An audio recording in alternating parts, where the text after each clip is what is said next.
Hello everyone! On today's video guys ay magluluto tayo ng banana cupcake. So ito yung banana natin na sobrang dami. So I think this is for 2 recipe pero gagawin ko siyang dalawa. Or I don't know, maybe isa. Bahala na.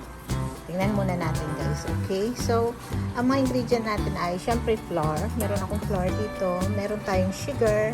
Meron tayong eggs. Meron tayong oil, canola oil yung ginamit ko. Meron tayong cinnamon, salt, meron tayong vanilla, meron tayong baking soda, baking powder, at yung ating walnuts na dinurog ko na. Ayan, so, ayan na. So, hindi tayo gagamit ng mixer guys. Gagamit lang tayo ng itong ating whisk. Ito. Gagamit lang tayo nito. Okay? So, umpisa may flour tayo dito. 2 cups itong flour ko or 160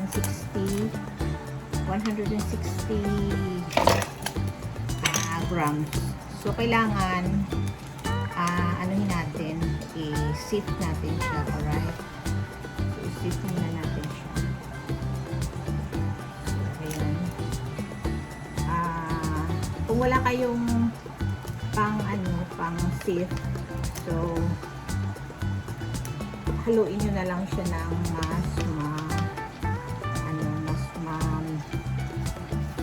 ilang beses. Pero ito, para kasi mawala yung so then, ilalagyan na natin siya ng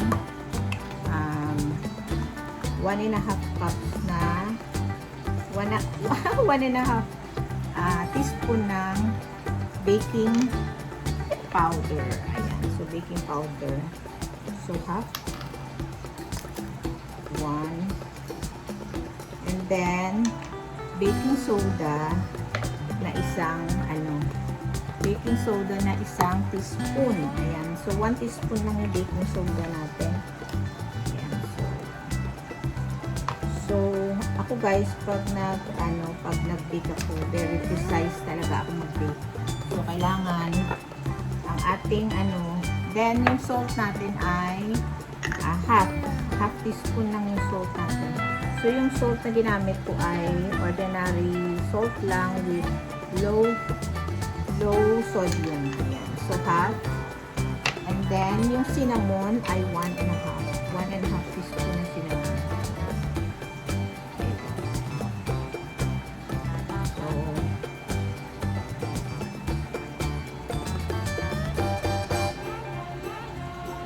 ayan, 1.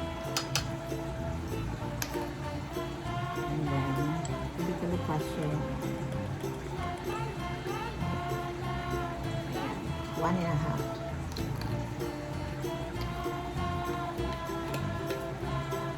So then, i-sifty natin yan.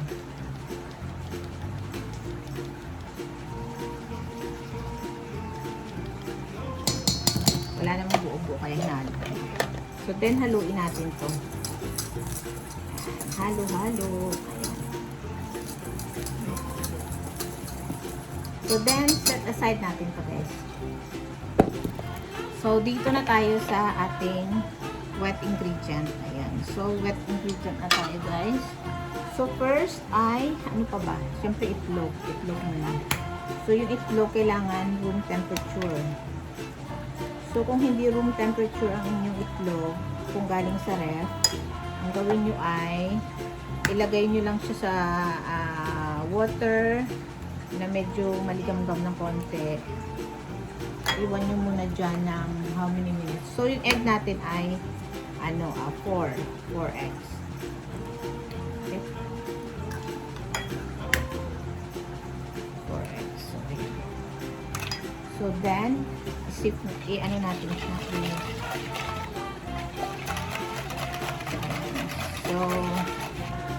So, hindi naman kailangan mix na mix. So, ilagay na natin yung ating sugar. So, yung sugar natin ay 1 cups also or 200 grams. So, ayan.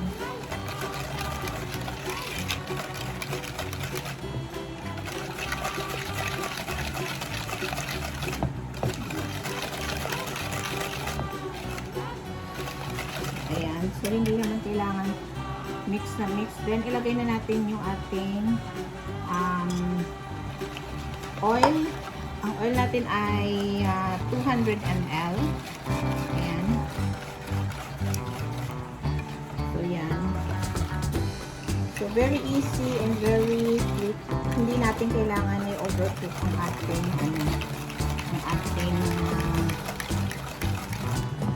or i-overmix ang ating cake. So, ayan. So, okay na yan. Hindi na kailangan sobrang tagal. So, then, siguro dito na, gamitan ko na siya ng, lalagay ko na yung ating, konti-konti, huwag bigla-bigla.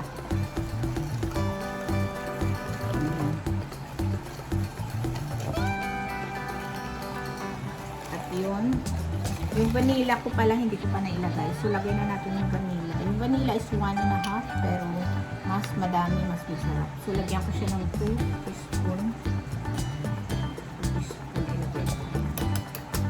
So, vanilla extract or vanilla flavoring. So, or kung anong gusto niyo. Kung gusto niyo yung almond, bahala kayo dyan. So, yan. Then, lagay pa natin yung iba pa. Ayan. Tingnan nyo guys.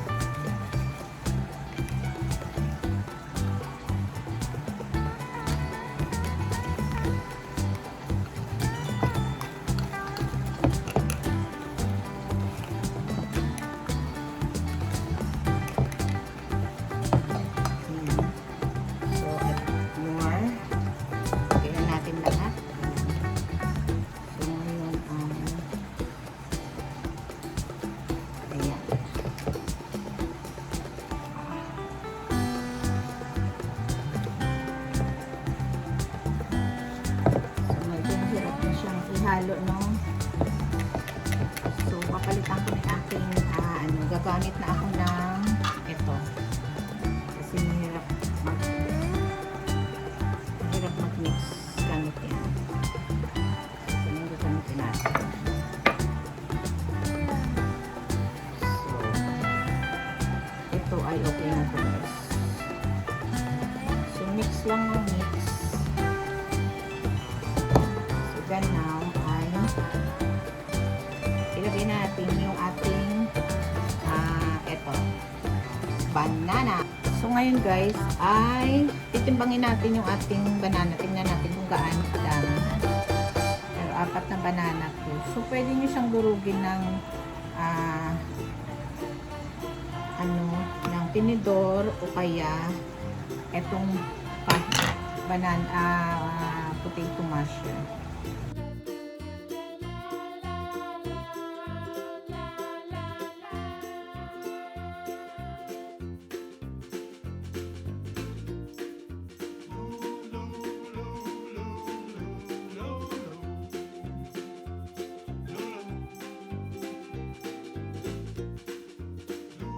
O yung itong ay lalagyan ko ng lemon. Bali yung lemon na ilalagay ko ay 1/4.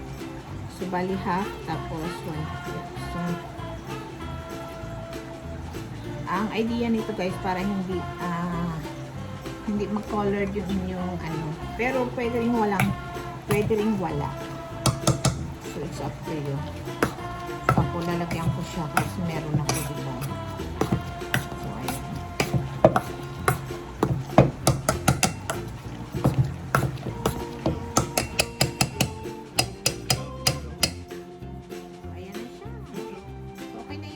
Ilalagay na natin ngayon sa ating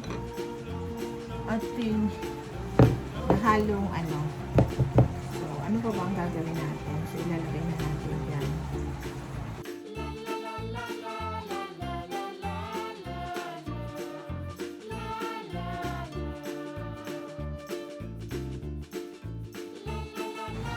So, then ilalagay na natin itong ating walnuts. Yung walnuts pala guys is 100 grams. At meron pa pala akong naisip na ilagay dito. So, wait lang guys ha. Ilalagyan ko siya ng sour milk or dito, tinatawag na laban. Pero kung wala, pwede rin naman. Pero ako lagyan ko siya. Ito ay 180. So, almost 200.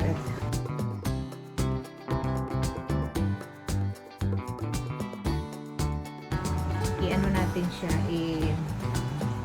i-bake natin siya sa without oven at saka sa may oven. Okay?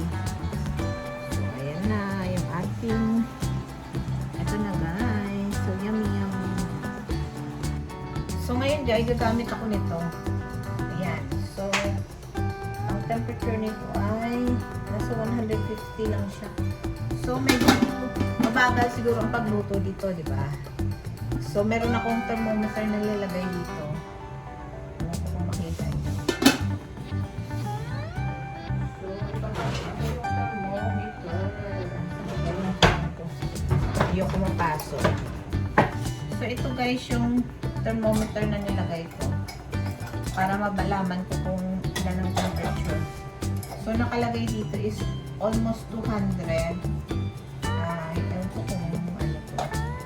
So, ang ginawa ko, nilagyan ko nito yung ating pan na ganito.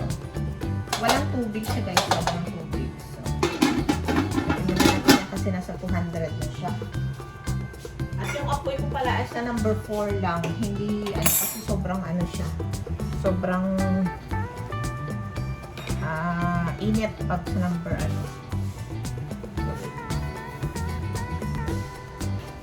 So, unahin muna natin yung dito guys. Unahin muna natin dito.